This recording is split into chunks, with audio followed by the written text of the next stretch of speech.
reach for the sky. If you want it, fight for it, or kiss it goodbye. It's make it or break it, try to survive. Don't ever say never, keep your dream alive. Around the clock, we're gonna rock to the rhythm of the beat, go down the block. He's Blake. I'm Ronnie. All the good names are taken podcast. Let me change the format just a second. Blake. Yeah. Here we are, Blake. We're a week late. We're supposed to be doing this review a week ago before baseball season ever started. Your mic's cutting out. I can't hear you, bud. Really? I'm just kidding. New internet sounds great. I had to. You got me. New internet installed yesterday, so we'll see how long we can get in this show before something bad happens. Give me just a second here, Blake. I'm still navigating my way through this new StreamYard layout. Yeah. So that was a good one, by the way. You got me because I am so on go to get extremely pissed. I really like the shirt. I really like the shirt, Ronnie.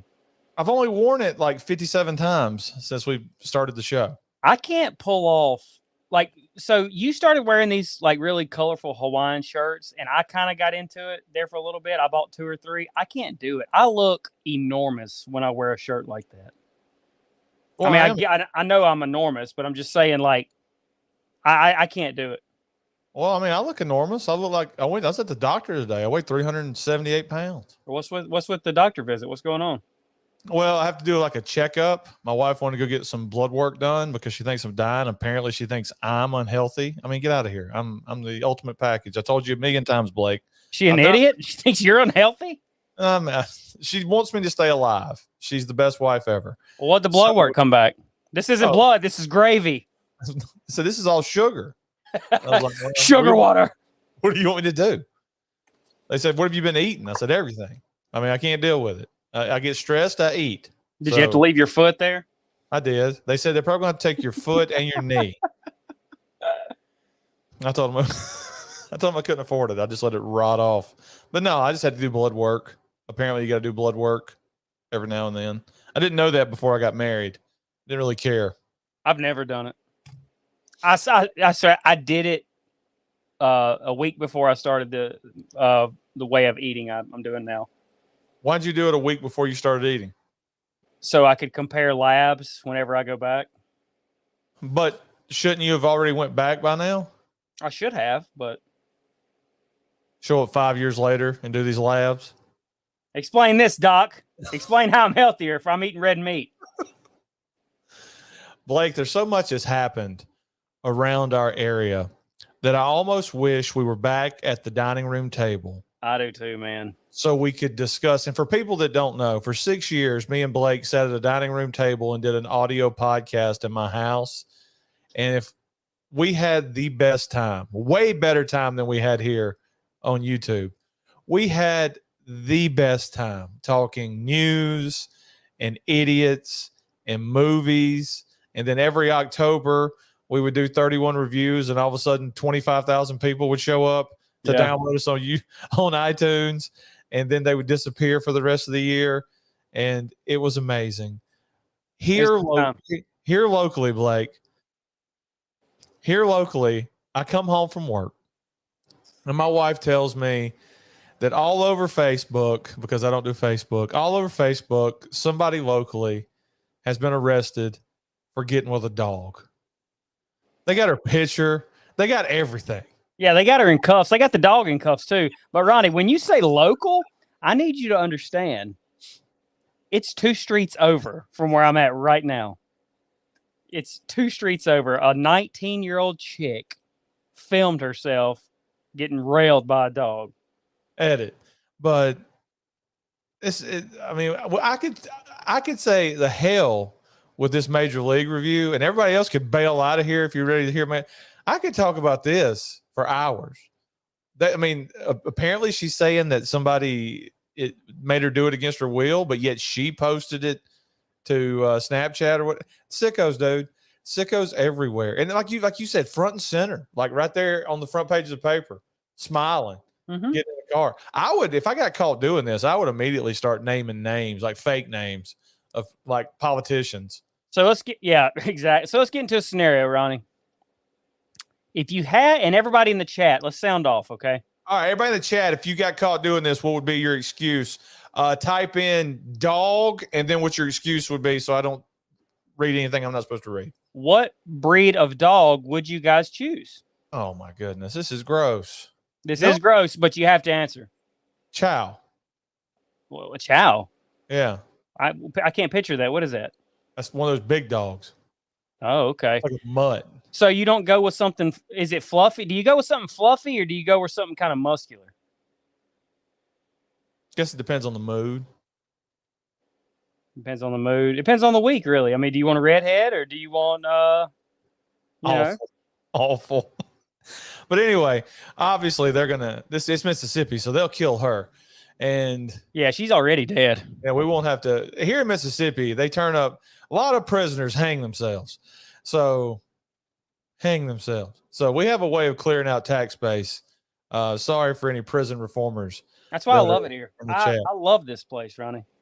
Blake, excuse me. I am so pumped to talk about Major League 1989, but at the same time, it seems like all of our favorite movies that I get clammed up for and can't think of a lot of things to talk about. So today at work, I made all these notes right here. And What's that say at the bottom? Don't forget.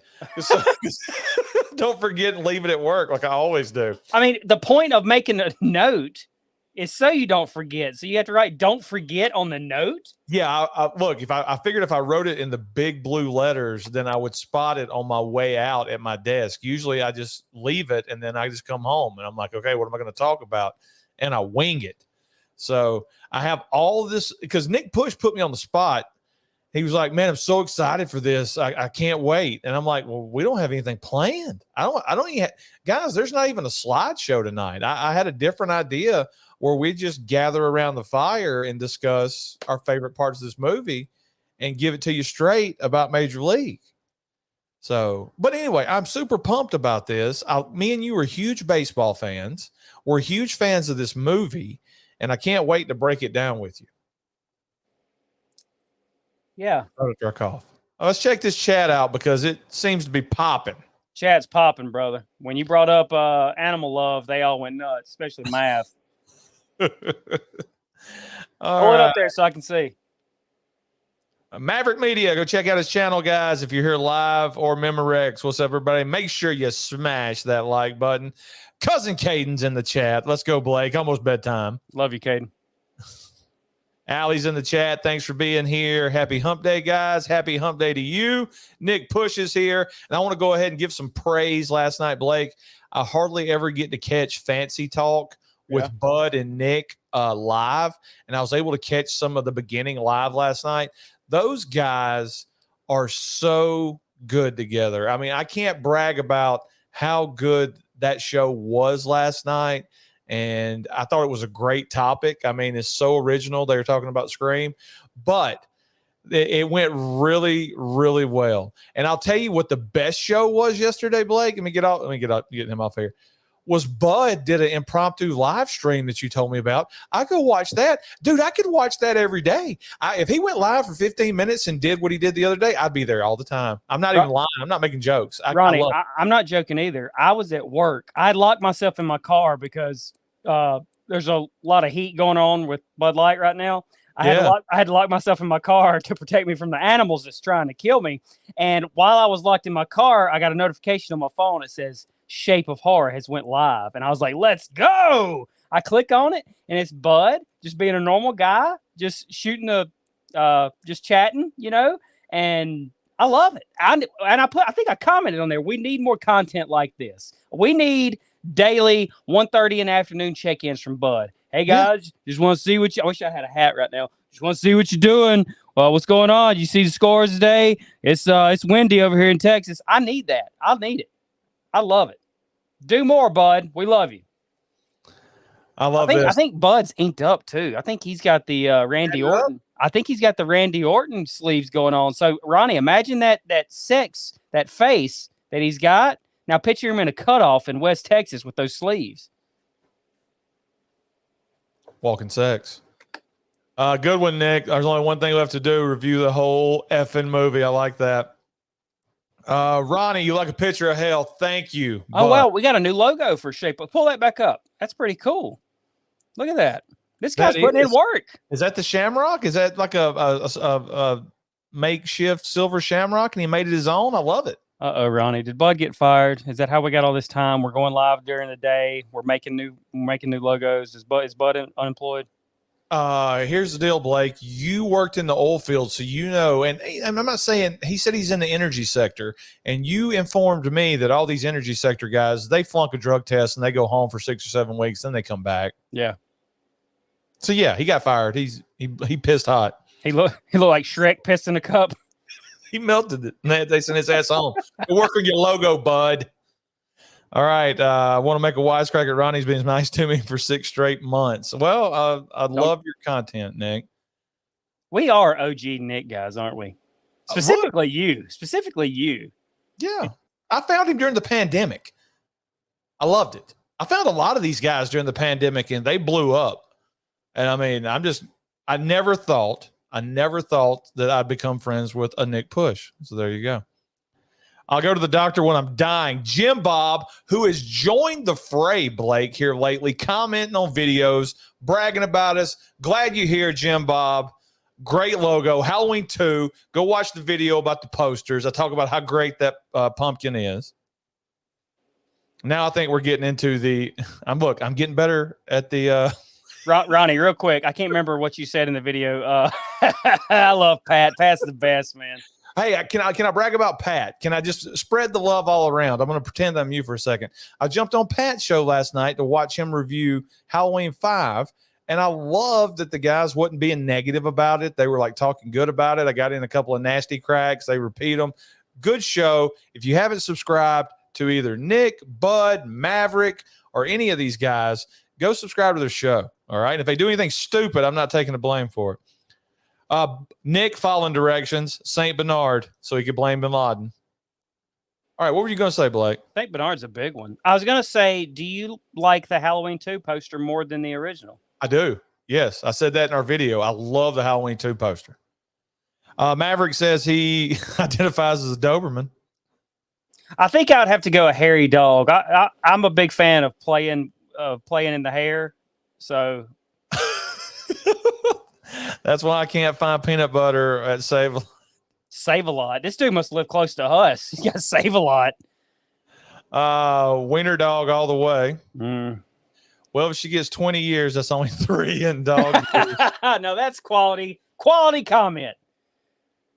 Let's see. Boom, boom, boom, boom, boom, boom, boom, boom, boom.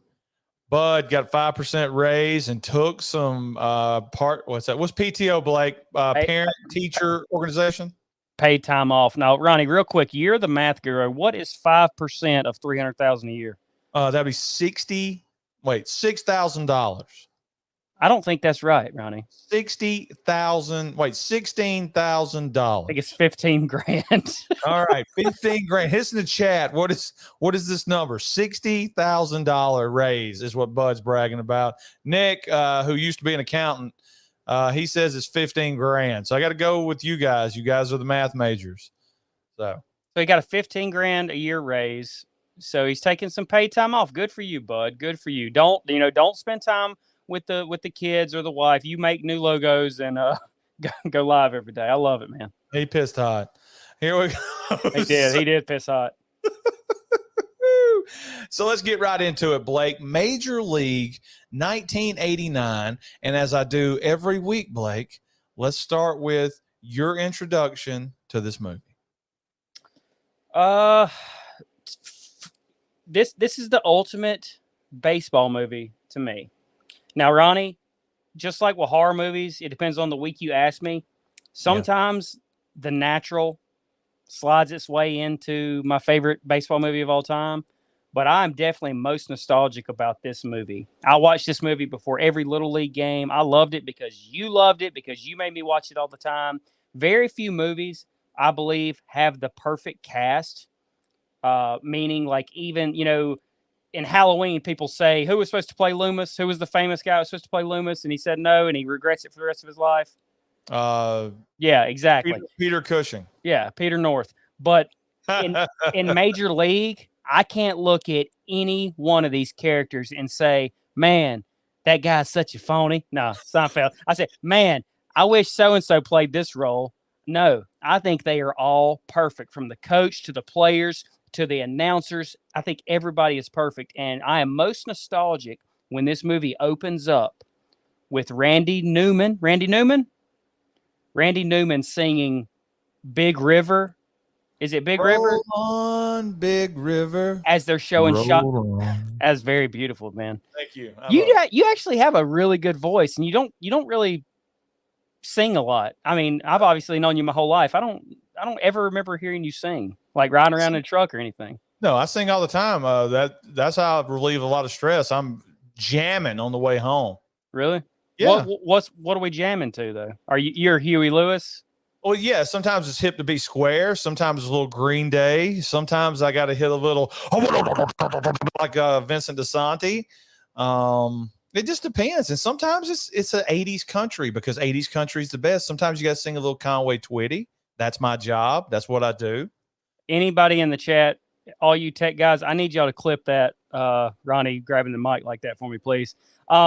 Randy Newman singing Big River as it shows shots of Cleveland. I don't know why, Ronnie. It reminds me of playing baseball out in the yard with my friends. And I will always be nostalgic for that. I love it. I think this movie is perfect from start to finish. I love it, man. Well, as a baseball guy, and I'll get into this later, there are problems, but they had the problems fixed in the script and just had to change it because the test audiences didn't like what they saw. So the flaws in this movie are on purpose. I learned a lot of things about this movie today. What'd you learn? I learned that Jeremy Piven was in this movie. I don't remember seeing any bald guy in '89 in this movie. What part?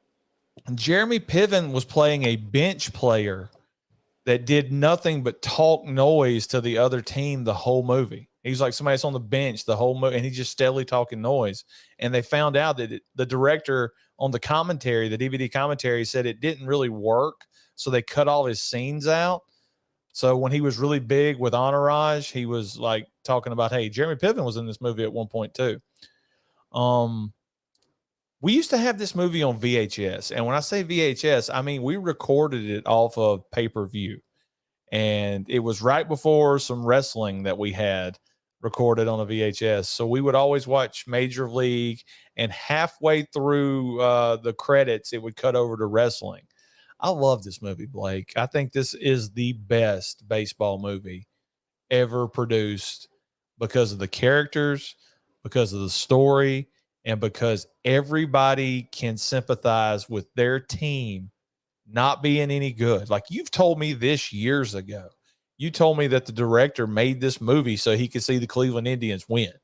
Yeah. I mean, and I love stories like that. I think I said it before. Like, the guy who wrote Back to the Future, he wrote it because he had an idea. He said, I wonder if I would have been friends with my dad in high school.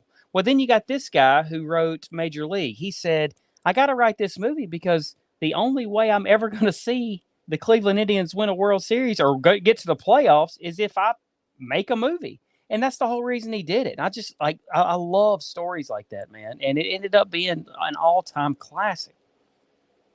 Pat says Peter North is Loomis. He would watch that, but the trench coat would be poked out the entire movie.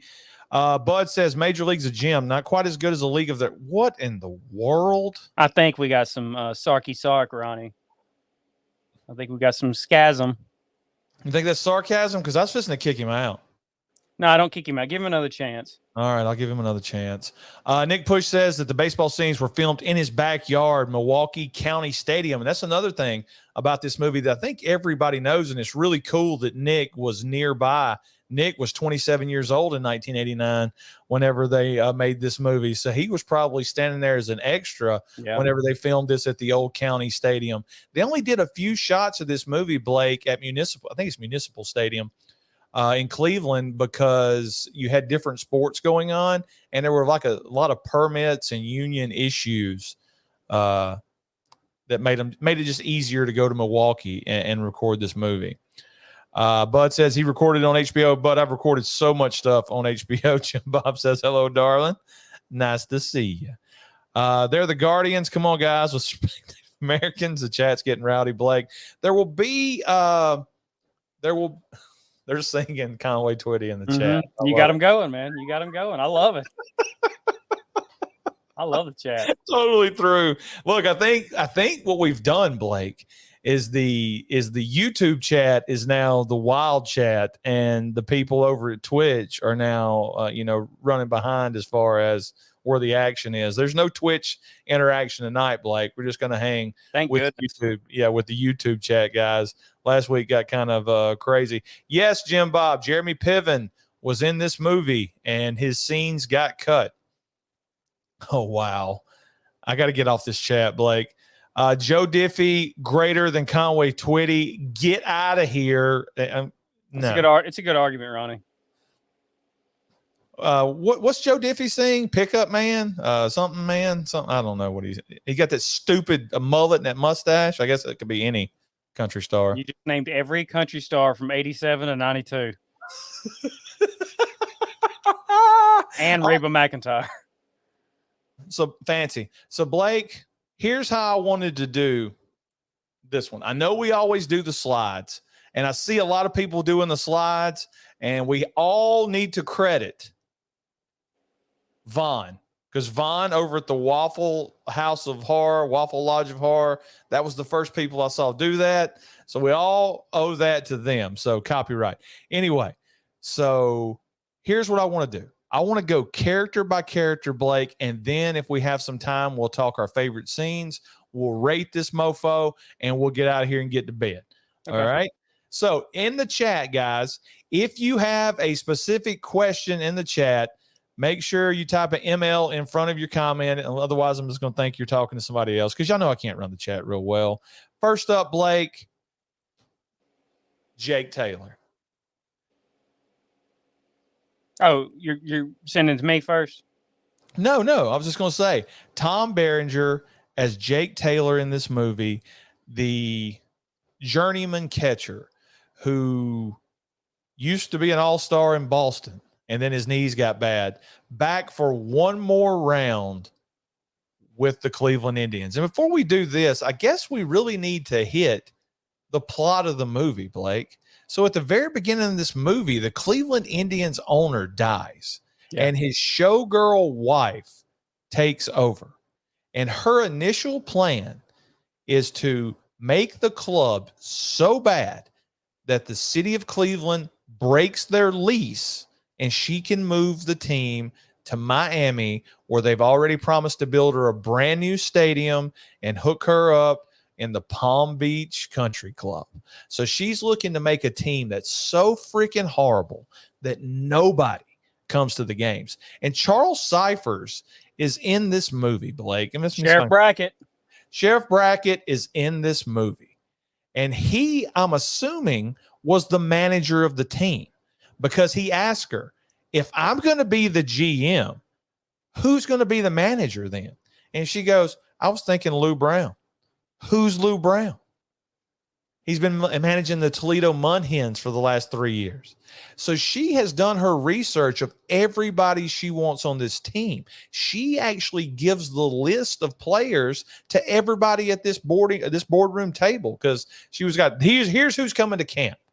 And this guy here is dead. Mark him off then.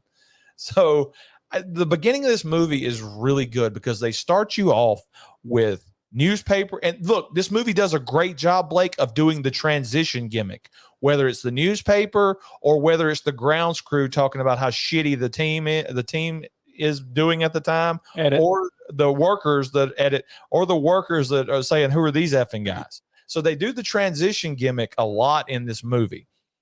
So now we're introduced to the players that she wants to invite to camp. So now I can get back to Jake Taylor, Tom Berenger, and Blake. Do yourself a favor. Don't look up Tom Berenger in 2023 because you're going to get sad. Yeah. He looks really old. Him and Charlie Sheen and Corbin Burnson took a picture together at some convention, and it made me want to cry today whenever I saw it. Ronnie, Because what was the movie you and I watched with Berenger and that Baldwin brother where they're skydiving? Terminal Limit, dead or something. I don't think that's the name of it, but it was like a skydiving gimmick. It was like criminals that skydive, and that one guy got killed. Where's so-and-so? Dead. It was like a Point Break ripoff, right? Yeah, so they were jumping out of plane. It was like skydivers who can get to the ground the fastest. I will always be the fastest. That's That's where that's from. I will always be the fastest at falling out of a plane. Dennis Rodman's in this movie too.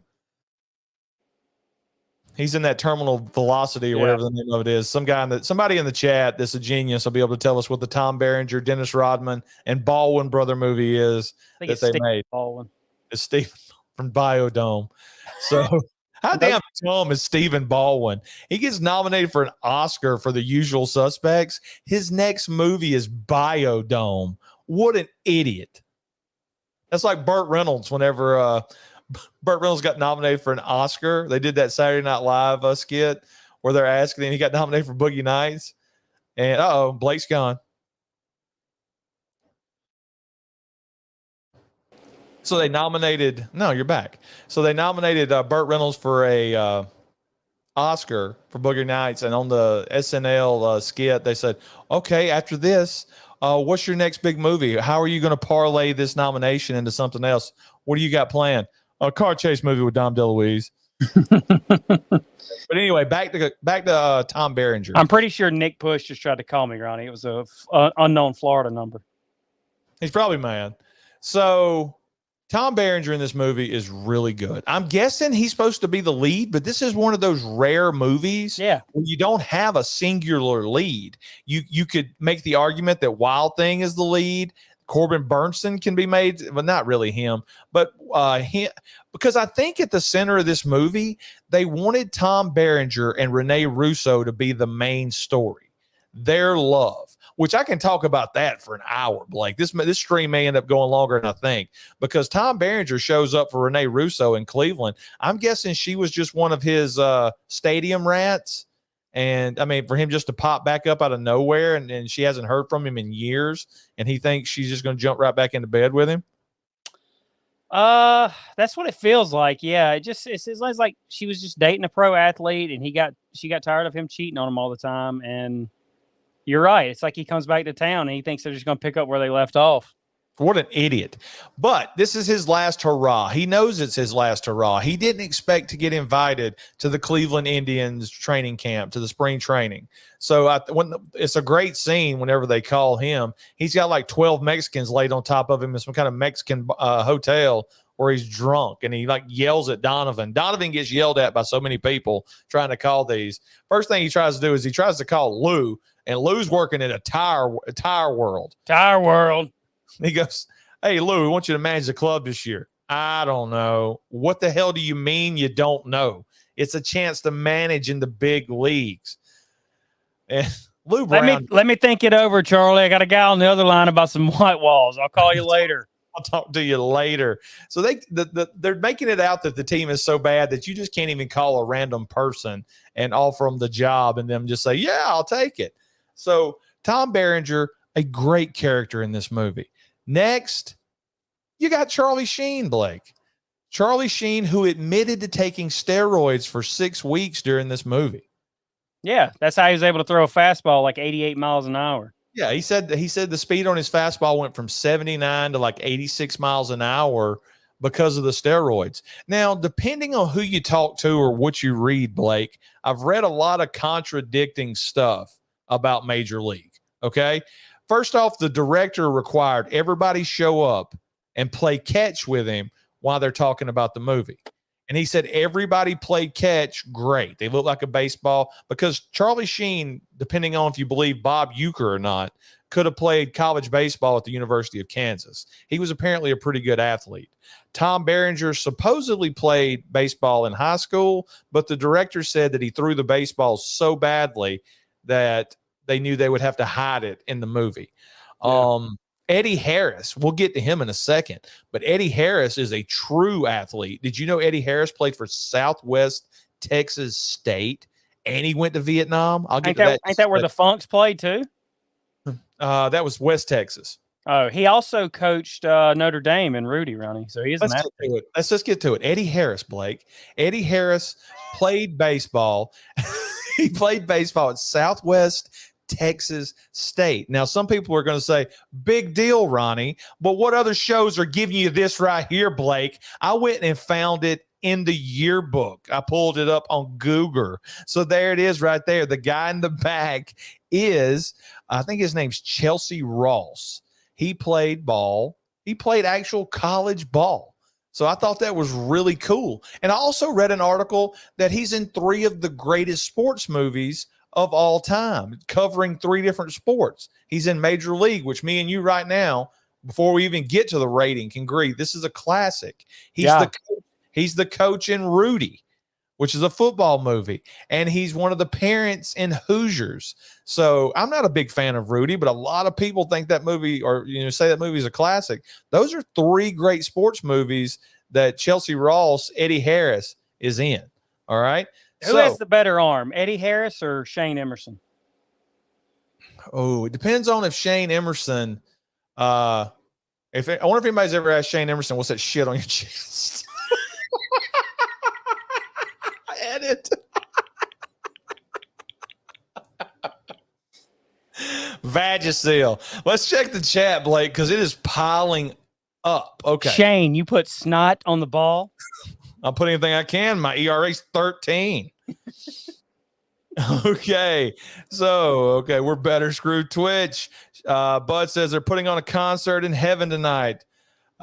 Jake Blaster's here and says his knees were shot. He's talking about Tom Berenger. His knees are, there's scenes in this movie where Tom Berenger they're on the back of this bus, and I want to get to that in a second. And Tom Berenger just looks miserable. I think he's supposed to be like 36, 37, maybe older in this movie. He just got bags of ice on his knees. The worst possible position to be playing for an older player. It's great. Let's see. Jim Bob says Major League in the program were his favorite sports movies as a kid. Jim Bob, do you remember the scene that they cut out of the program because the kid got run over? There was a scene where Joe Kane is laying in the middle of the highway while cars are passing him, and he's like reading a magazine telling the other players, the coach said this works on my pocket presence. Some idiot did that back in, I guess it was the early 90s, got run over, and they took that out of the movie. Pat says that Major League and North Dallas 40 was his 2 favorite sports movies. Blake, here we go. I've never seen North Dallas 40. Me neither. Pat, is it worth checking out for somebody that's my age? Well, it's one of his favorites. He's going to say, yeah. Nick says, so is the cop Charlie from Halloween 5. So is the cop Charlie from Halloween 5, I believe. He said the cop named Charlie from Halloween 5 is in this movie. No, absolutely not. Is Charlie the one in Halloween 5 that gets hung outside the window? Hey, you say something, baby, and I'll be out there in a flash. Is that him in the house? You know what I'm talking about. Used to have it taped on VHS, guys. But Ronnie, is that the guy who's in all the sports movies? Who does all the behind the scenes? You know what I'm talking about? No. No. I don't know. I don't know what you're talking about. That's what I'm saying. I'm not disagreeing with you. I just don't know. I don't think Charlie's in there. Nick, help me out. Third rock from the sun, baby. Let's go. All right, Blaster coming in. I don't agree with this, Jake. Ronnie dresses better than Blake. Blake's got the. You definitely do, brother. Bud's talking about Tu Wong Fu. Bud's saying that Tom Berenger is the lead to him. And you can't really argue that. You get more one-on-one scenes with Tom than you do any other character, Ronnie. So Now that I think about it, there really isn't a lead. Bob Euchre for MVP, though. I'm going to get to Bob Euchre. I guess I can get to Bob Euchre right now, Mav. Bob Euchre was allowed to say whatever he wanted to say in this movie. Every did you know about Major League says the same thing about Bob Euchre. The director would give him some talking points and say, just go with it. He created the Harry Doyle character. But at the same time, Blake, the director didn't even know who Bob Euchre was. So why would he give him that much leeway? There's so much contradicting information out there on the internet. It's almost like the internet's full of crap, Blake. Well, he's probably just saw how good he was at WrestleMania 3 and 4 and just said, hey, man, go with it. And then those Budweiser or Miller Lite commercials, whatever he did. Caden says Wesley Snipes athlete. Boom. We'll get to him here in a second, Caden. But did you ever notice that every running scene with Wesley Snipes in this movie is in slow motion? They say they did that because he's not as fast as you think he'd be, which seems kind of racist to me. Jim Bob says Jake Taylor had the best lines of the movie. Hey, he did. I can only imagine the behind the scenes material from this movie. Prime Charlie Sheen stories must have been epic. Charlie Sheen, I read it today, said they would all go out in Milwaukee and drink, and that I think his name's James Gammon, the guy that plays Lou Brown, would get so drunk every night that he would have to will himself into consciousness the next day, and he could just be a pro like that right there. So a lot of drinking going on. Jake Blaster says, who was the arm of the Armadillos, Blake? That's Paul Blake. Paul Blake. There you go. It wasn't the steroids that helped Sheen. It was the 8 balls he was doing. Nick Push says Eddie Harris is like an aging Greg Maddux. I love the fact that we're getting so much interaction right here with this, Blake. I can't read them all. That needs to be a TikTok trend. I don't know what he's talking about. I think he's talking about the female and the dog. Oh, okay. There you go. That's the reason Roger Predactor's dead. He found Captain Winky. Roger Predactor, I do not think is in Major League. Nick Push is bringing up the fact that Bob Euchre's in Mr. Belvedere. Yeah. Let's see. Jim Bob says steroids were the least dangerous Charlie Sheen was on. That is true. Mav says Charlie Sheen said Snipes was very slow in an interview with Jim Rome. That and waiting on the road. It needs to become a TikTok trend. All right, so back to it, Blake. Where was I at? Tom Berenger. The opening with Randy Newman. So Charlie Sheen plays Wild Thing Ricky Vaughn, and when they call him, he is in prison, Blake. So I'm going to ask you this question. Why was Wild Thing Ricky Vaughn in prison? And how the hell do you even get a call from the major leagues in prison? He told you he stole a car. That's... You don't remember the movie? No, I'm not familiar with the product. So Charlie Sheen plays Wild Thing Rick Vaughn in this movie. He's got a 100-mile-an-hour fastball, but he has no control. He's a ladies' man. He's doing whatever he can to try to make the club. He's sort of like me, Blake, in the fact that he carries his clothes around in a garbage bag. I did that going to Chicago one time. You did. It was great. So, I mean, and he's another lead in this movie. And I like his story. They don't give you too much on each of these characters. Wild Thing Ricky Vaughn is just trying to find a place on the roster or on the rooster, as the other dude says in the next movie. So another great character. And not to mention prime Charlie Sheen. I'm not sure there's a sexier guy than Charlie Sheen in Major League, Blake. If in the chat right now, name a sexier male than Charlie Sheen in 1989's Major League. Tom Berenger's looking good, man. He's got the tan. He's got the curly hair. I mean, something about the cheeks, though. Well, no, right here he's looking good, but when he smiles, there's times where he looks like it's some kind of plastic thing going on.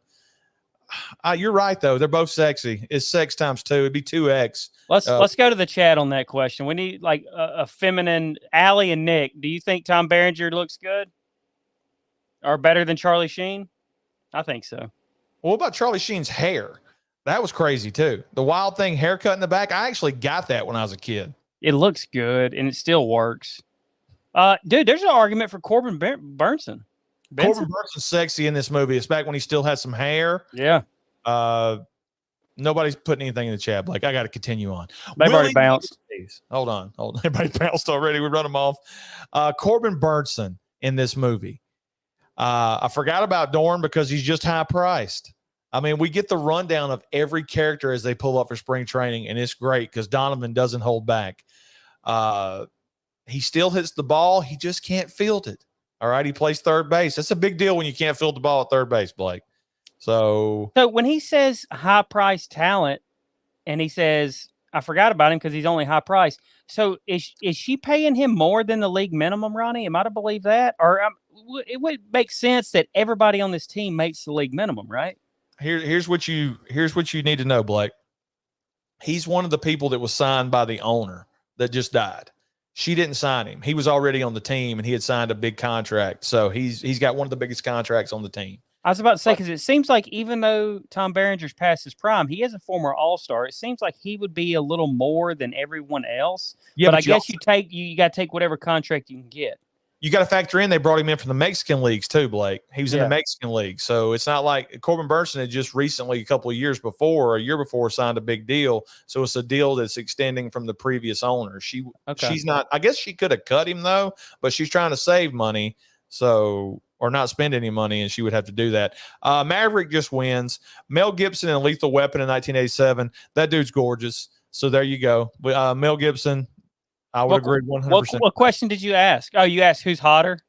Yeah. Also, Kurt Russell in Tango and Cash, that scene where he's looking up at Terry Hatcher, he's good looking too. Or when he's doing this right here on Overboard, you know what I'm talking about, Blake. With he just got done building the closet. Yeah, Bud says, fun fact, Jake Baxter put red tags in mine. The red tags is another thing that's great. But back to Corbin Burnson. Corbin Burnson is the spoiled talent. I think when you think about Corbin Burnson in this movie, you think of him coming straight out of the Rolls Royce and doing that right there with his expensive sweater on, and he's carrying his golf clubs. He's a really good character in here. I think it's a three-headed lead in this movie, Blake, with Jake Taylor, Charlie Sheen, or Tom Berenger, Charlie Sheen, and Corbin Burnson. They're all three really good, and they're all three right there at pivotal parts of the movie, whether it be getting glasses, whether it be trying to find a woman, or whether it be Tom Berenger yelling at Corbin Burnson in front of his wife, telling him if you'll rip his nuts out and shove them in his throat if he ever misses a ball like that on purpose again. And then you got perhaps my favorite, Willie Mays Hayes, who comes in uninvited to camp and provides us with one of the best scenes in the entire movie. He rolls up in some kind of like punch bug that's been modified to look like a Rolls Royce. It's got a grill on the front of it. And he's not been invited to camp. And the security guards come in that night and take his ass out in the middle of the night and just put him in the parking lot. So he's a great character too, Blake. I don't know what you think about him, but he can hit, but he's really, really fast. I was going to say, you're talking about like main characters who play a pivotal role, and you left out Willie Mays Hayes and Pedro Serrano. Well, no, I haven't left them out, Blake, because Serrano's coming up next. And I found out some cool stuff about Serrano. He's the guy that came over from Cuba for religious freedom. What's his religion? Voodoo. So he's constantly doing voodoo stuff over in the corner, which gets Eddie Harris all pissed off because Eddie Harris is a Jesus freak and they're constantly fighting, which is a great scene. What do you say? Y'all think about worshiping Jesus Christ or something, messing around with all this stuff. And Jake's got to tell him, look, let's don't start a holy war here. He's great.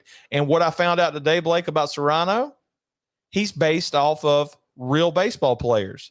It was Felipe Alou and his two brothers. If you don't know who Felipe Alou was, he was the manager of the Expos and he managed the San Francisco Giants in the early 2000s. Him and his brothers, when they played, they would constantly talk to their bats like their bats were alive. So they based this character off of those three Dominican players, Blake. Got to be Ken and Moises Alou, right? That's Moises Alou's father.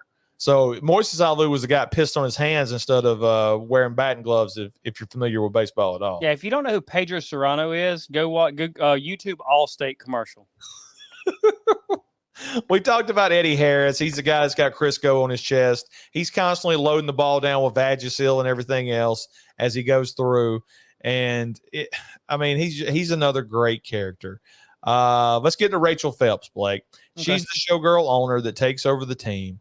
And she is the heel of the movie. She assembles a team that she thinks is so bad that nobody's going to show up. When they start winning, she takes the plane away from them. All right, they're flying in this like great plane, and let me find it real quick.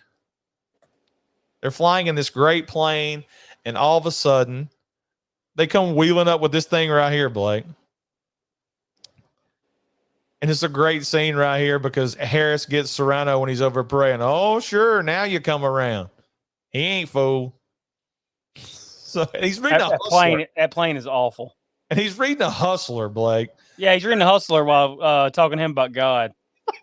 That's what's great about this right here.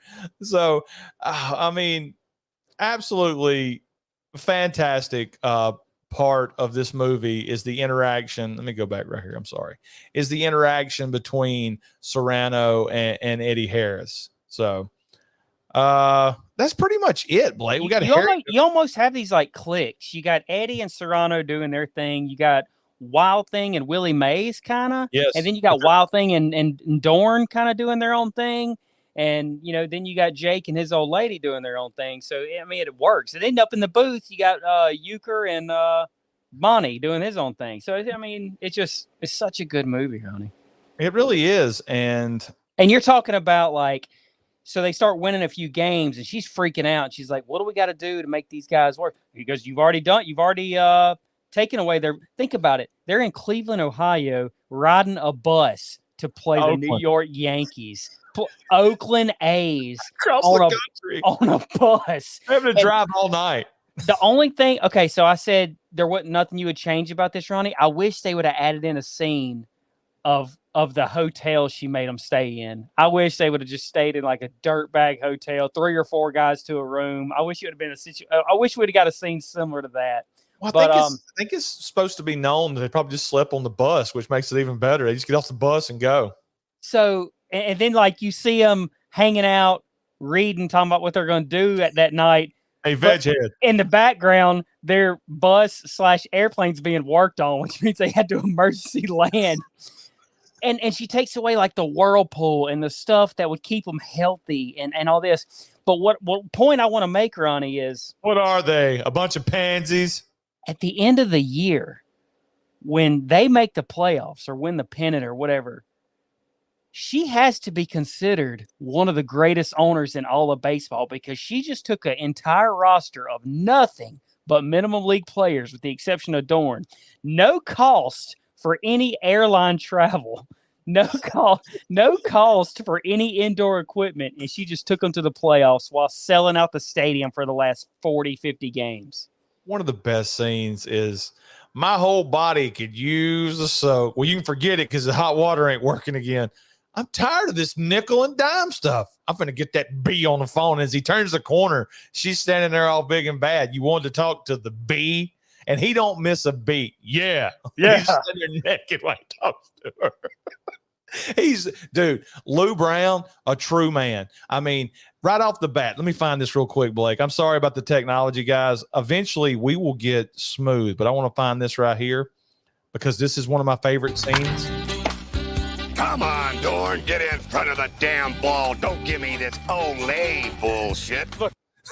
So that is one of my favorite scenes in the movie because you get to see everybody's weakness when we're in spring training. You get to see that Willie Mays can't hit. Willie Mays has that great scene that I'm fixing to pull up. Willie Mays has a great scene where he's left in the parking lot, but he outruns 2 guys that are running, you know, the 180, I guess it's 180. So they get him a uniform, even though he wasn't invited. And then he steps into the cage and it looks like this. Favorite scene in the movie. Turns around right here. Done. He's done. That's the best. He's done. It's what everybody has seen people do in the movie before, the bounce off the plate and he drops it. It's stuff like that is great. And he told Dorn, you owe me 40 sit-ups. And Dorn brings him his contract. Hey, Lou, can I have a word with you real quick? It says right here in my contract, I don't have to do any calisthenics I don't feel are necessary. And Lou Brown, being the man that he is, pisses on that dude's contract right there in front of everybody taking infield. It's a great scene. I mean, the movie's perfect. The movie's perfect except for one thing, and I'll talk about that later. Let's check the chat real quick, Blake. What were you going to say? Go ahead. No, I know what you're going to say is not perfect about it, and that's fine. It's okay. Chat's popping. The chat is popping. Allie says she loves Lethal Weapon, Mav. So there you go. They're still talking about guys. I just realized, Nick Push, I just realized we can see Blake's eyes for the first time since February. I didn't notice that, Blake, by the way. Sly's the sexiest 90s actor. Are you out of your mind? Cobra was in the 80s. Cobra's like 85. Sly Stallone, Blake, is he sexy? Am I missing something? He's sexy. Maybe it's just not my cup of tea. I like Frank Stallone better. Bud, Cobra is not awful. We'll be reviewing Cobra here pretty soon. And by pretty soon, I mean in the next 9 months. Jake says Serrano trying to hit the curveball was the best scene in the movie. He's absolutely right. They throw him a couple of fastballs, and he plants those bastards off the scoreboard like Shane Emerson had thrown it. He puts him in the trees. And then they throw him a curveball, and he almost breaks his neck swinging at it. This guy hits a ton. How come nobody else picked up on him? Jim Bob says Behringer had that perm going. Here it is. Bud knows. You tell me Jesus Christ can't hit a curveball. All right, Torn. All right, Harris. Let's don't get a holy war started here. Jim Bob's coming through being a pervert, saying Dorn's wife was smoking. Now, Blake, these are usually your areas of expertise. We get to see Dorn's wife when she's just a wife, and we also get to see her later in the movie when she's trying to get Wild Thing Rick Vaughn. So what are your thoughts on Dorn's wife? I love them all, Ronnie. I love them all. And I think Jim Bob, man, you's right there together, brother. I think she's smoking hot when she's wearing the mom outfit. I'm calling it a mom outfit. I don't guess Dorn has kids, but, she's dressed like a housewife. I think she looks hot there. Okay, so Jim Bob, up your butt, Joe Booth. Okay, great scenes. And if you go back to, if you rewind this, if you're watching it on Memorex, we threw up the picture of Eddie Harris, and he's got the ice pack on his head. He's been screwing around with that Joe Boo doll of Serrano, that voodoo doll. And Serrano's like, I offer him cigar and rum. Hits will come. And then Harris walks by after everybody walks out, and he drinks his rum up your butt, Joe Boo. And he drinks the rum. And as soon as he walks out on the field while they're taking pregame bat practice, somebody loses a bat, hits him in the back of the head, and he's rolled up. It's a great transformation, metamorphosis, if you will, of Eddie Harris from Jesus Freak to there at the very end when they've made their run and he's got Joe Boo on the rubber with him when he's in the bullpen throwing. It's great. This movie's great, Blake. I love it. It's the best. And it's very unfortunate that it's nowhere on Roku to watch right now. Let's see. Allie says that's how teams really are. They have their groups within the team. So there you go. The Kid. Who is this guy, Blake? The Kid. I wanted to smash the Secret of My Success version of Margaret Whitten. So welcome. He's been here before, right? I don't think so. I think I've seen this guy before. Welcome aboard, man. How old do you think he is? What's the cutoff, Ronnie, for calling yourself the Kid? What's the age? Excellent question. The hell with this review. If you're going to call yourself the Kid, you can't do that past the age of 33. And if you do it past the age of 33, you got to be like Andy Milonakis or that little midget that's running around now where you actually look like a kid. So what about that one we got that's jumping around to Mario? Well, I don't think you'd use the R word for him. He wouldn't get kid or, he's R worded. Yeah, the R worded. So Jim Bob says Dorn had the Zach Morris sweater. What we're talking about? Loving attack. What are we talking about? That's here, why she loves Stallone. Oh, Wild Thing and Dorn's wife doing their thing. This dude, Jim, you okay? You all right, brother? I don't know what's going on. Harry Doyle is great in this movie as the announcer for a team that's terrible from right off the bat. And listen to this Cleveland crowd as these Indians take the field. Beautiful. They love this club here in Cleveland. All we got's one GD hit. Harry, you can't say GD on the air. Nobody's listening. And then at the end of it, when they're celebrating, it's so great, Blake. It is so great. Somebody said something about behind the scene photos earlier. Look at that freaking photo right there. That's fun. Gosh, take me back, Ronnie. Take me back. Take me back to paradise, like Revenge of the Nerds 2 said. What we got? So, hold on. I got just a couple of video clips. So, while we're in spring training, Blake, they've got this method of cutting people by giving you this red card. So why wouldn't they just call them into the office and say, "Hey, you're cut"? I guess so Lou can avoid, confrontation with everybody. If you just see you got a red card, you out of there. Well, So that don't seem like a character. That don't seem like his character, though. I don't think he would avoid confrontation at all. He proved that with the owner. So I think it's just something that, we're all adults here, and you got a red tag, you're gone. You're not needed anymore. But here's my deal. And I guess you got to get the roster down to a certain size.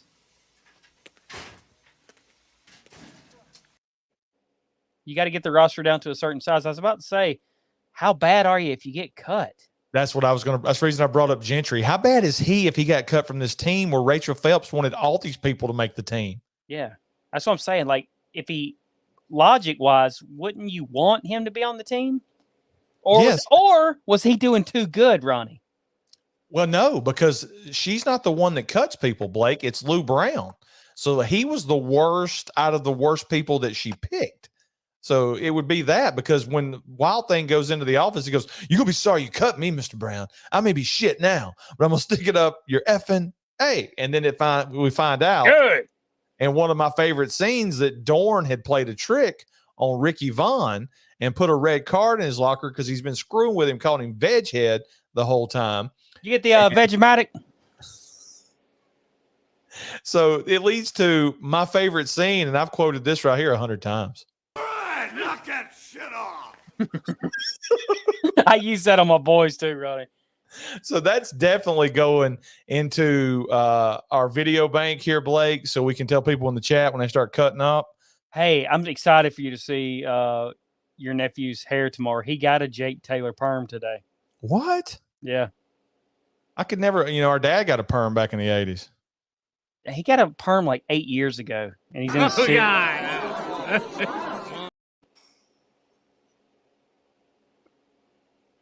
Oh, I guess now's a good time to mention that we do have a new channel member, Blake. Chris Fantazi joined as a grumpy goat this week.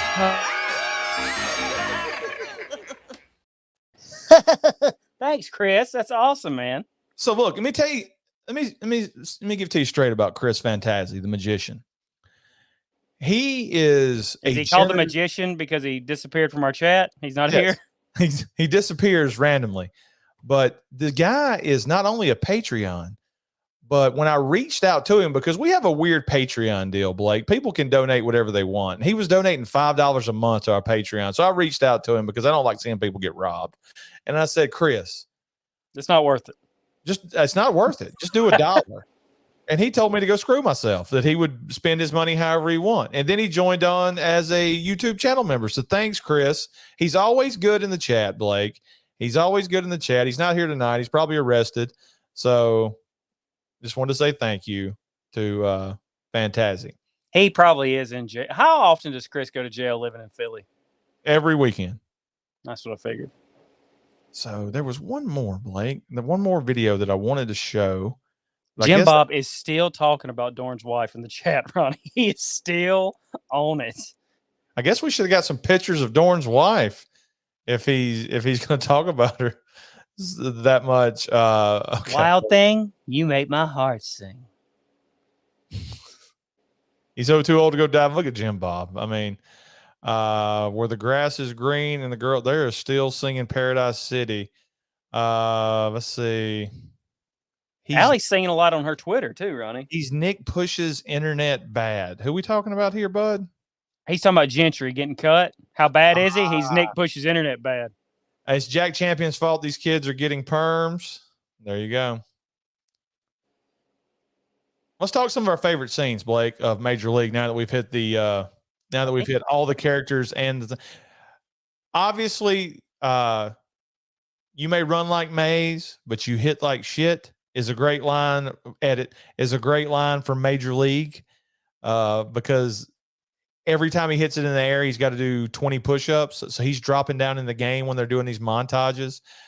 Jake Taylor's overthrowing people. He's getting run over. Wild Thing keeps hitting the backstop. They actually bring Wild Thing in, and Lou Brown tells him that he just doesn't have his control, And even Nolan Ryan had to get sent down to the minors to find his control. And he notices Charlie Sheen is staring at the wall and can't see it. And he asks him to read some letters off a piece of paper. And Lou Brown figures out that Charlie Sheen can't see jack squat. So they get him some glasses, and he goes like 9 innings and gets a win. But I think Bud thinks Randy Quaid is in Major League One. He's in Major League Two. So you've got I mean, Ronnie, this is a lot like Roadhouse to me. Every line in this movie you could put on a shirt. Just a bit outside. tried the corner and missed. Nice catch, Hayes. Don't ever effing do it again. I mean, literally, just Eddie Harris walking a guy and going, shit. You know, I mean, that At the very end of the movie. yes.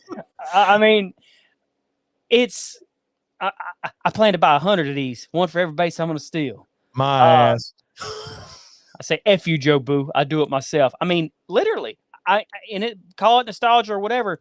Every line of this movie is wonderful. I love Jake's interaction with the rich people when he's in Gwen's apartment, or, you know, Gwen's fiance's apartment. Gwen, I thought. How much do you make? I make the league minimum. And, you know, he tells that guy, stay away from her. So the reason he ends up at her apartment, Blake, after she's run him off, here's Rene Russo in Major League 1989, by the way, wearing the jean jacket. So the reason he ends up there is he's arguing with her at the library because she's a librarian. And he goes, oh, you mad because I never read Moby Dick? And she goes, you never read anything that I wanted you to read. So there's parts of the movie when they're waiting on the plane to get fixed. They're taping up the propeller. He's reading Moby Dick, Blake, but he's reading the comic book version, the little magazine version of Moby Dick. It's not like he went out and found the actual novel to do this, Blake. He's still stupid as hell. He's reading the damn comic book. needed pictures, Ronnie. Well, I can't blame him there, but he knows all the answers. So obviously, this comic book had all the answers whenever they're making out. Quick coughing. So Wesley Snipes goes, "Hey man, you got a test or something? What you just do what anybody would do? Just tail her home from the library." He goes, "That's a little juvenile, right?" Yeah. Hey, I mean, obviously, we don't live in a nice town or state, but what about her apartment? An elevator just opens up and you're there. Like, what if somebody pushes the wrong button, Ronnie? Oh, what if it's like the Joker in The Dark Knight? Oh, yeah, that's a good point. What if it's like a serial killer? Or somebody naked, like a homeless naked guy? Yeah, I mean, you push the floor. I mean, I get it. You probably got to have a key to get into the main building or whatever. But once you're in there, you accidentally push the wrong button and your front door opens. That just seems so dangerous. Yeah, that's not realistic. I think that might be the most unrealistic thing in this movie because that's nuts. Because, you know. See, Allie, I'm going to argue with you. Allie's coming into the chat saying you got to have a key code. But how does Jake get up there, though? He sneaks in like a homeless person would. Okay. I thought she meant like a key code for the elevator door. All right, let's see. Mild thing. No Randy Quaid love. Bud don't know what's going on. Major League shows every perspective about baseball. You guys got to check out the Bob Uecker, Norm Macdonald, Bob Uecker stories. Look at this idiot, Blake. I saw it.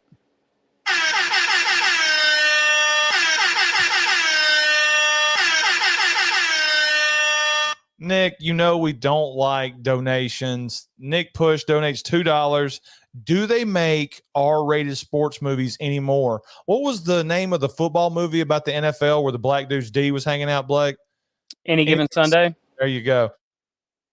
What other movies were rated R? What are you laughing for? Did you read that description on IMDb? Yeah, straight from IMDb. So anybody, if you know any R-rated movies, hit them in the chat. That's the only one I can think of. It's got Blake popped right here.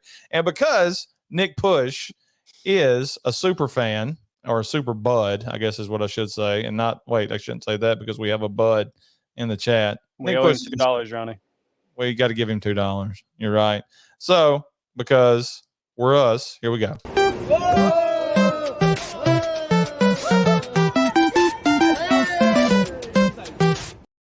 What an athlete to make that jump. And some new ones strictly for Nick right here.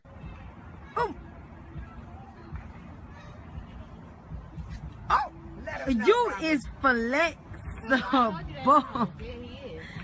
Boy, you do not. Oh, And here's even more for you, Nick. Oh, hey there, guys. My name is Travis, and have you ever seen a fat person do a split? This just may be your first time. Why not? You want another one, Blake? I don't know what we're doing. You want another one? Yes, I want them all. Just lean forward. Don't lean back. Lean forward. Ready? Ready? Push. Push. Ready? Oh, you got that big guy. Oh, he's in a split. And when you give us $2, that's what you get to see. Anytime I see a super chat pop up, Blake, I mean, Oh, do me. so there you go. Thank you, Nick, for the super chat. Hey, Pat coming in with a great point. What about the Tribe supporters in the stands doing the wave? Those guys are great too, and they play a pivotal part. Hey, Johnny, maybe we ought to do one of those waves. Not too high, too hard. No, it's too high. Too hard. Too high. Those guys are great. For the longest time, they're the only ones in the stands, Blake.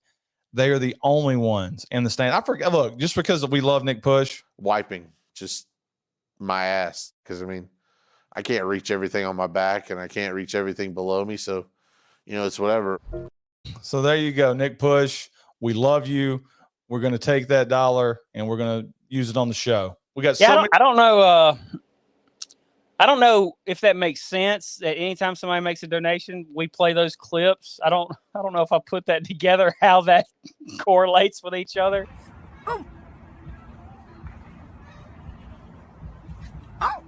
you is flexible.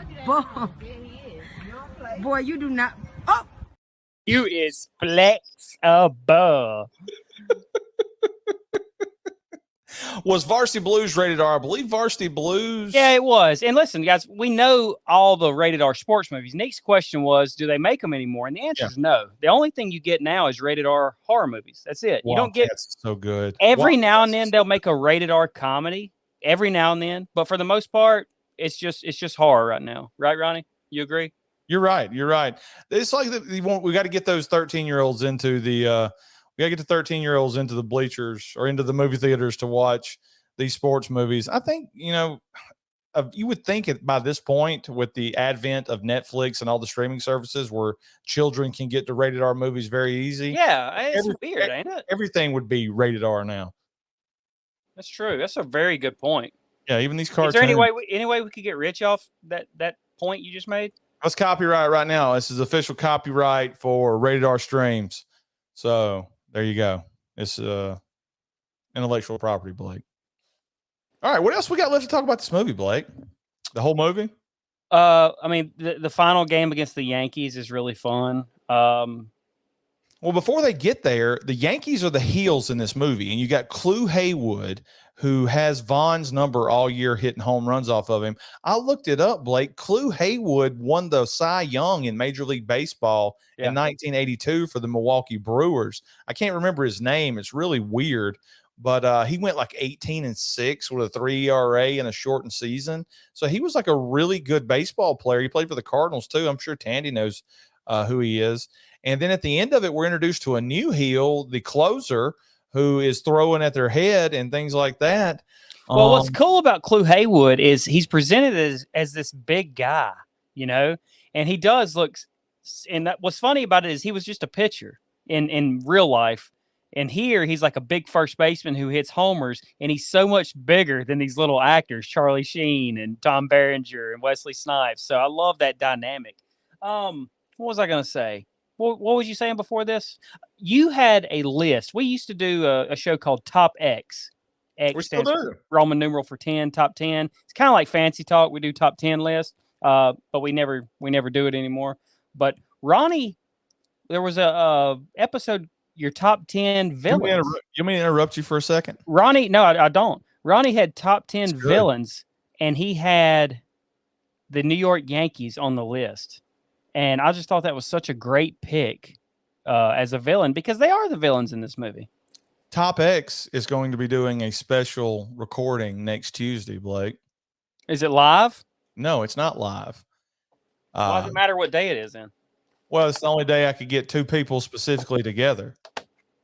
it will be myself, Boz, and Tandy, and we're going to be talking our top 10 favorite Seinfeld moments. Oh, why? There's no wrong answers.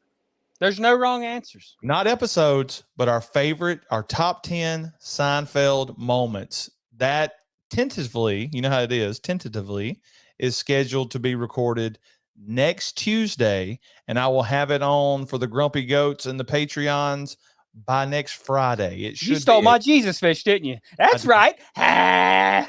It should be a very, very fun show because I didn't know Boz was a huge Seinfeld super fan. I knew Tandy was.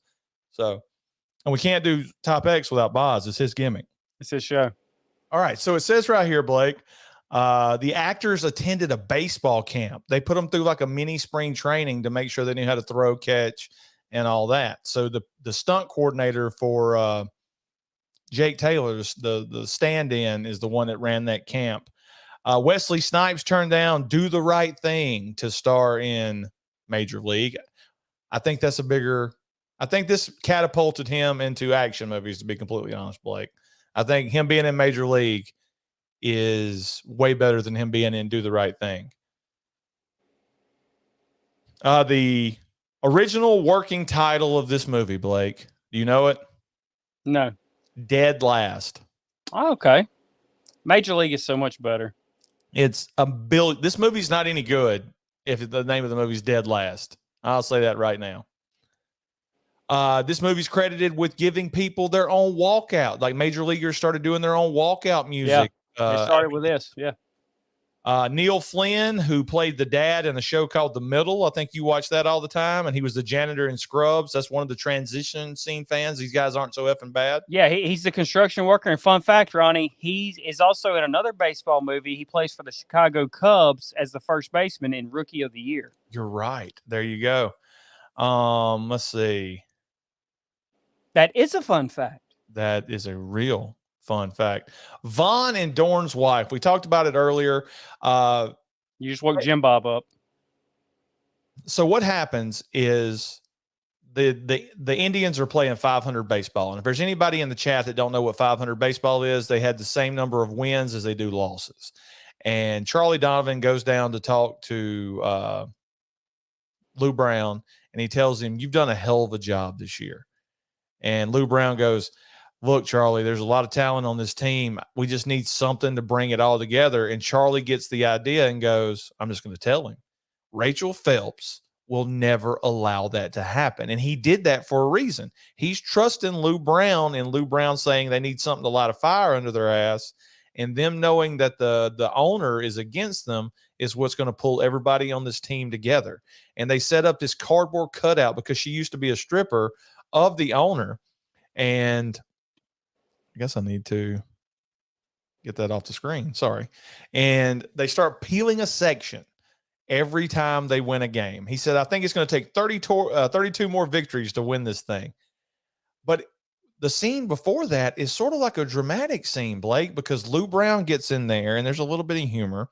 And he tells everybody that Rachel Phelps got us all together because she thinks we're losers and we were bad enough that this team would be so horrible that they would shut the team down here in Cleveland and move everybody to Florida.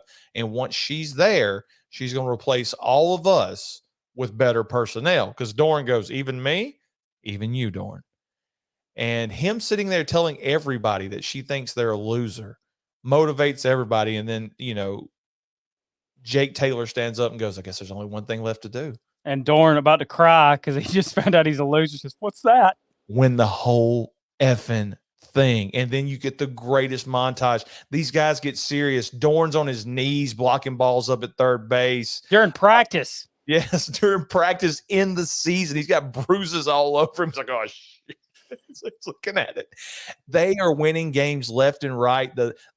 The town is getting behind them.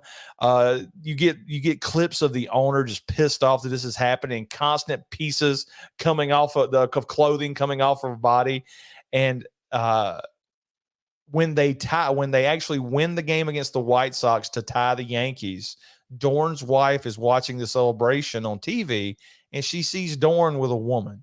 So when they come back to Cleveland, Lou Brown lets him know, because they're still riding the bus from Chicago to Cleveland. He lets Ricky know on the bus, I'm going with Eddie Harris in this tiebreaker game because he's got a little bit of a better record against the Yankees, but I don't want you to be down. You're one of the reasons we're here.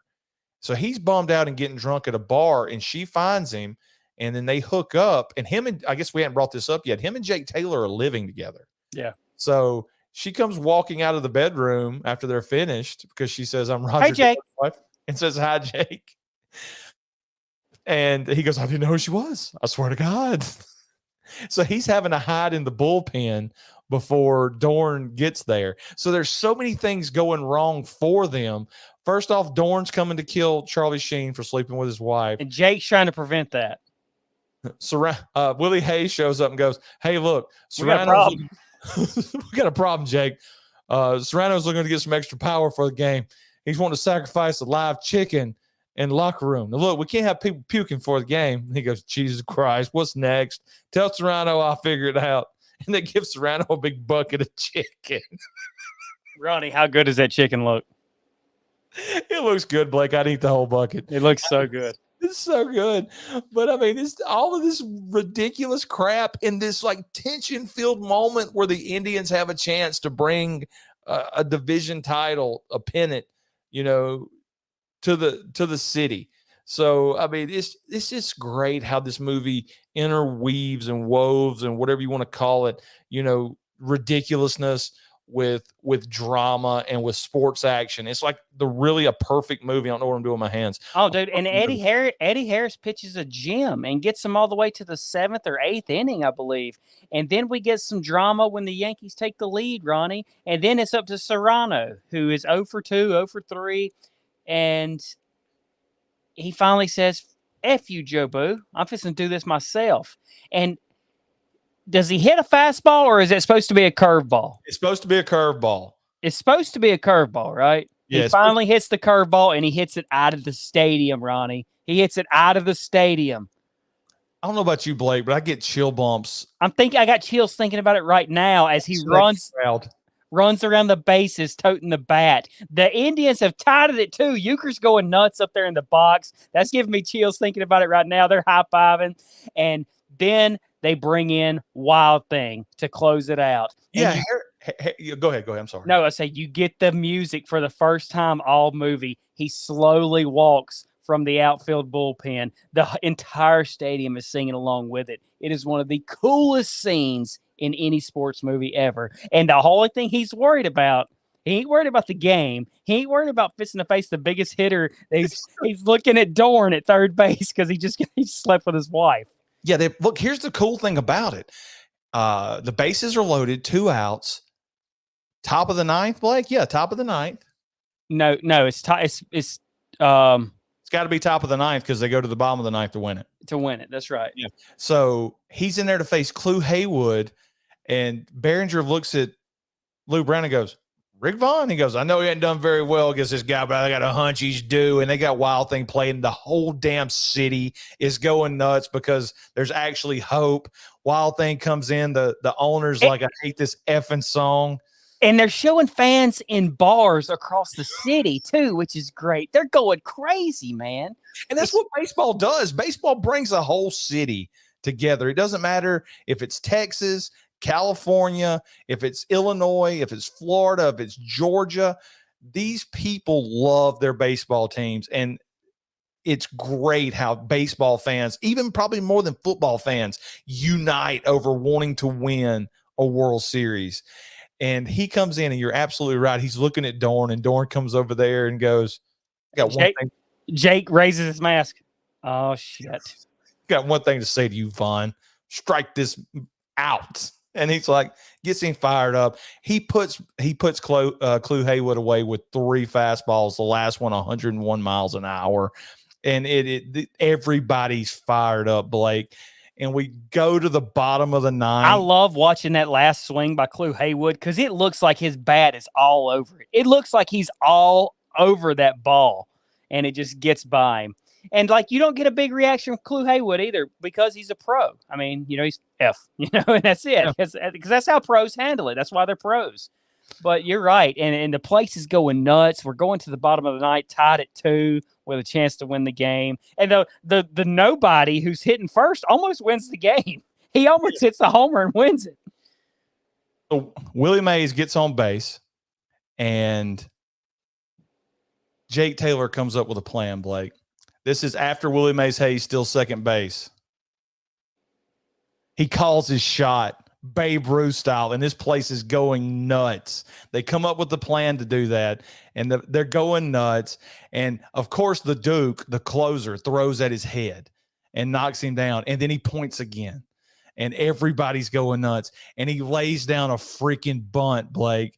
And I for some reason, it's hilarious because everybody backs up in baseball when they think somebody's going to hit for power. And when he lays that bunt down towards shortstop, the shortstop goes, shit, and starts running towards it. Meanwhile, on the pitch, Willie Mays Hayes has took off to steal third. And as he's coming up to make that off-balance throw, you just get the dramatic run from Tom Berenger and his bad knees down the line, and he steps on first base and collapses as he's safe. And Clu Haywood notices that Willie Mays Hayes is going for home, and you hear Bob Uecker, Hayes is going to try to score. Hayes around third. He's going to try to score. What a call. It is one of the best. Look, Here's the throw. The ending is underrated, Blake, about how great the celebration is. He misses right there. Everybody's safe. Everybody's pumped. Oh, my God. The Indians win. Look at this scene right here, Blake. This is amazing. Look at the hands are up. Everybody's cutting up. Bob Uecker's about to be cutting up. This was just the perfect. There's Charlie Donovan while the owner is like that. Is the greatest thing ever that's happened for this city, the Indians winning the division. It is amazing. And if you don't get chill bumps from this, you're not a baseball fan. This movie's great. We just convinced Jim Bob. It's the best baseball movie of all time. You can tell how passionate we are about this. This movie is fantastic. Now, what you wanted to get to, Ronnie, does this movie have holes? Yes. Absolutely. Absolutely. She wanted to lose. As soon as this team started doing good, she could have cut every one of them. She could have cut Rick Vaughn. She could have cut Willie Mays. She could have cut them all and signed somebody else at any point in time. Okay? You know the reason, right? Let's hear the reason. In the original script. Oh, I do know. I do know that. Yeah, in the original script, she shows up before the Yankees game to sit, and I've seen the footage. It's on the DVD. It's the deleted scene. She shows up to talk. We got somebody new in the chat, but he just brought up another classic line that I forgot. It looks like the old KY pitch from Harris. But I'll get to the chat here in just a second. I'm going to lose my concentration. But she sits down and she tells Lee, goes, why are you here? Or something like that. I can't remember the scene word by word. And she's like, I just want to tell you, great job. And he goes, what are you talking about? And she goes, I assembled this team myself because I knew these players could win the division. And I knew it would take a coach like you to bring them all together to win. She goes, I don't hate this city. I love this city. I love my husband. And she goes, I could have sent any of the, and she says this in the scene, I could have sent any of these guys down at any point to stop this. Hate this city, Lou. I love this city. And it tested negative with audiences that she was moneyballing it. She's like the original moneyballer. Yeah. She brings all these people in and they said, okay, well, it's negative. So what they did is they went back and refilmed some scenes that are classic scenes, not this effing song again. Or I hate Sit down, Charlie. The best. Great movie. And like I said, the only holes for sports fans is she could have sent those people down. And when the movie was written, they had all that planned out. It is a great movie, a great ending with great characters, Blake. Let's check the chat, and then we'll rate this sucker, and we'll take it home, Ram. Yeah, the celebration at the end, Ronnie, where Dorn actually punches Vaughn and then picks him up and hugs him. Willie Mays and Vaughn doing that might be part two. That might be part two. The punk rocker and the hard hat worker hugging each other, and then in the bar, yes. Screw it, and then they keep hugging. And then our favorite scene, the fat guy in the crowd next to Glenn, he's doing this. You don't remember that, do you? No, I don't. Oh, the guy doing that? I think every guy's a huge fan of Seinfeld. Blaster says Seinfeld's the greatest show of all time. I'm not going to disagree with you there, Blaster. Bud says she was one of the Aces high dancers. Blake, help me right there. I'm not sure what they're talking about. Probably Dorn's, probably the owner, Rachel Phelps. I love how much Nick Push loves Major League, and I hope we did this movie justice for Nick Push. Taylor calling his shot before the bunting is amazing because go back and listen to the score. You get that dramatic. Oh, gosh. So we talked about the Randy Newman songs, but also the score, the baseball music during spring training, and the baseball music as they take the field before the big game, man. It is God. You're right, because we get the scene at the very beginning of the movie that I was making fun of, where there's nobody in the crowd, right? There's 3 people in the crowd. Beautiful. And then at the end of it, it's full. It's everybody going nuts. What they've done to bring this city together, it's amazing. Let's see. I'm getting goosebumps hearing you guys describe this.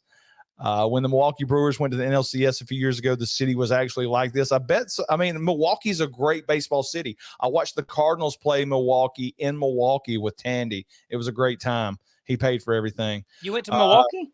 Yeah, I went to Milwaukee. CC Sabathia threw a 2-hitter against St. Louis. That's cool. Let's see. Bud says, "Nope, Milwaukee really has a baseball team." Jim Bob, the Biz. Is this the best baseball movie of all time? Tommy Wilkins, thanks for being here, Tommy. Looks like the OK KY pitch from Harris. So now even Bob Euchre knows when he's loading the baseball up. Allie says, I feel like I don't even have to watch it now. You need to go watch the movie. It's really good. Jim Bob says, when Dorn punches Vaughn, they both smile and celebrate because they've forgiven each other because life is great. It's over. Yeah. Yeah, it's over. I punched you. Hug it out. I cheated on my wife. My wife cheated on me. With you, everything's good. That would have prevented the disastrous Major League 2. It's true. And 2008 is I don't know what Nick's talking about. So I think is that when they went to the NLCS? Is that what he's saying? Yeah, probably so. So Major League 2 decided to do exactly what Ninja Turtles did. Hey, let's take away all the things that made this movie special. Let's take away the violence. Let's take away the cursing. And I don't care. I got friends who love Major League 2. It's not even in the same. Oh, okay. He said that was a CC Sabathia game. So I got you. Okay. But yeah, Major League 2. And I like Bud. You were talking about Randy Quaid earlier. I love Randy Quaid's character in Major League 2. He's one of the best parts of the movie, unfortunately. I just hate the direction they went. No, it's got to be rated R. It's really goofy. Serrano's goofy. The new Japanese guy's goofy. They made Dorn goofy. It's just they killed Dorn in part 2. They made him a goof. Yeah, it's disappointing. It really is. It doesn't even feel like we're watching the same. I don't know. So and I hadn't seen Back to the Minors in years. Downtown. That's that guy. I just know Paul Blake is in it. Yeah, he's the manager. And the guy that I love from Vice Principals, make your move, mother effer. Yeah, that's Downtown. And Bud's favorite chick from Friday the 13th, Rennie, is in it as Paul Blake's girlfriend. Okay, cool. So, Blake, Major League 1989 on a scale of 1 to Bud. And everybody, really quickly, because I forgot last time, in the chat, give us your scale of 1 to Bud. How are you rating Major League 1989? Blake, on a scale of 1 to Bud, what are you giving Major League? I know I mentioned The Natural earlier, Ronnie, but today's one of those days. This is not only the greatest baseball movie of all time, this is the best sports movie of all time. Of all time, this is a Bud out of Bud, Ronnie. A perfect Bud. Okay, a perfect Bud. I'm going to say 9.5 out of Bud, Blake. This is my favorite baseball movie. It's one of the best baseball movies ever made. Hold on.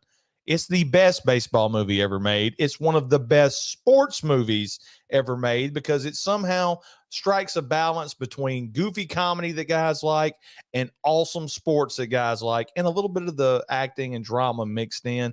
Good score. It's about baseball. Good characters. Great characters. Not good characters. Great characters. It's a great movie, and I'm glad. I wish we could have reviewed it last week leading in the baseball season. Yeah, it'd been better late than never.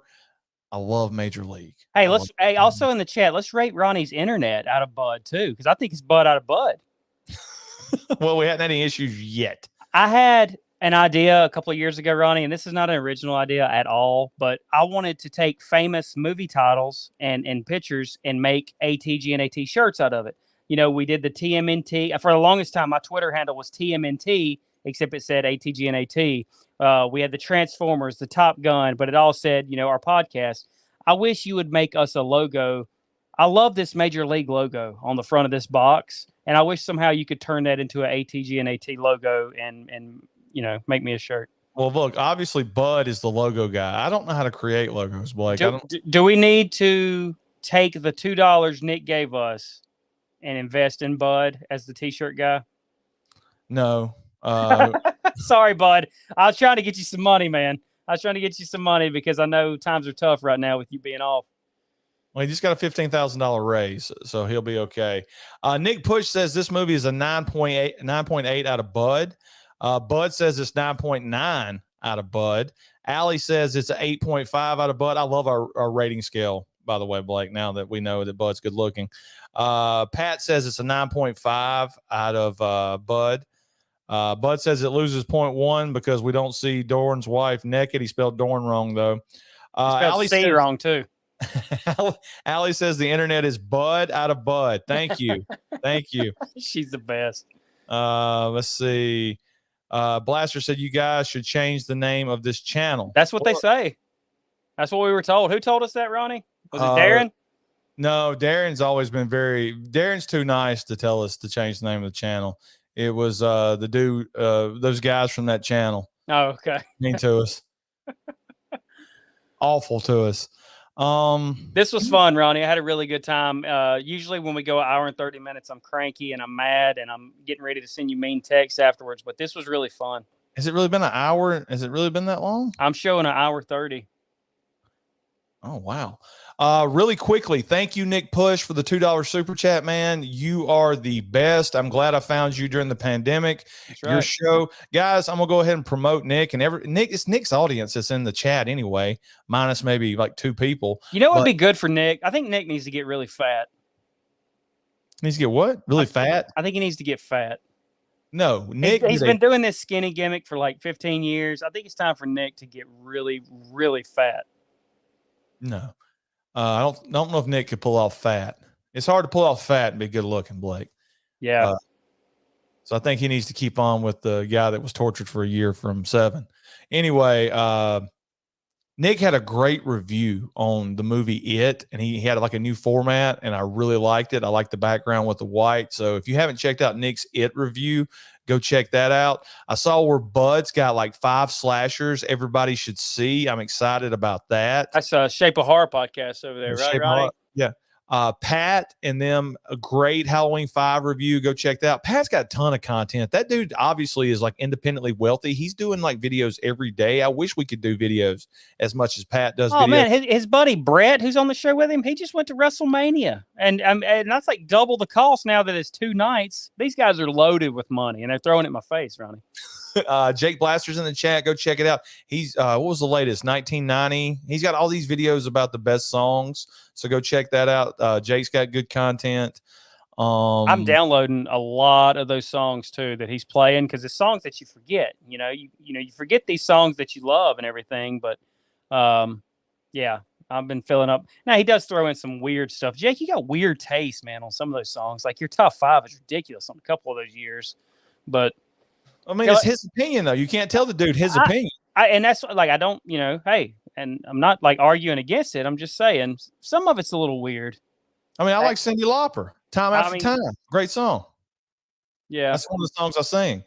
Time After Time. You got a great voice. I know. It's the voice of an angel. It's the voice of just generation. That's what Nick. Hey, what's next, Ronnie? What we got next? What's on the schedule? Okay, so I've got yeah, I do know.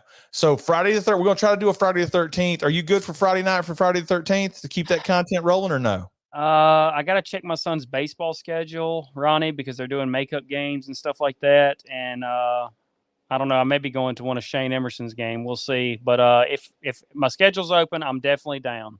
Okay, Blake. So I thought since we did a positive Friday the 13th part 5, while we think that movie's awesome, I thought we'd keep that gimmick up and you can veto it right now live on air if you want to. I thought we would do reasons why Friday the 13th, Jason Takes Manhattan is awesome. Okay. This week. Yeah. So I like that. And like I said, if we can have that stream, guys, we will have it. We'll put it up. We love doing Friday the 13th stuff. Next week, Blake. Next week, we have a huge movie that I'm more excited about that than I was this one. Ronnie, we have the classic Harry and the Hendersons, and I cannot wait. Indiegogo, I'm making Harry and the Hendersons too, Ronnie. Well, Vincent DeSantis said he's going to back it. Jake says it's because he used to be a wedding karaoke DJ that he's got all these. Ronnie, can you play that wedding singer clip again for me, please? Because Yeah, that's hold on. when Jake says he used to be a karaoke DJ. Oh,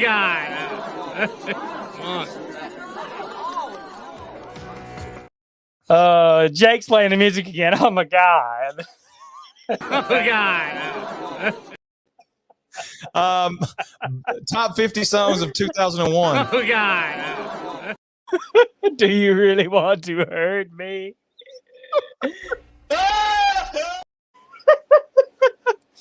So Friday, we're going to tell you why Friday 8 is a really good movie, and y'all come check it out.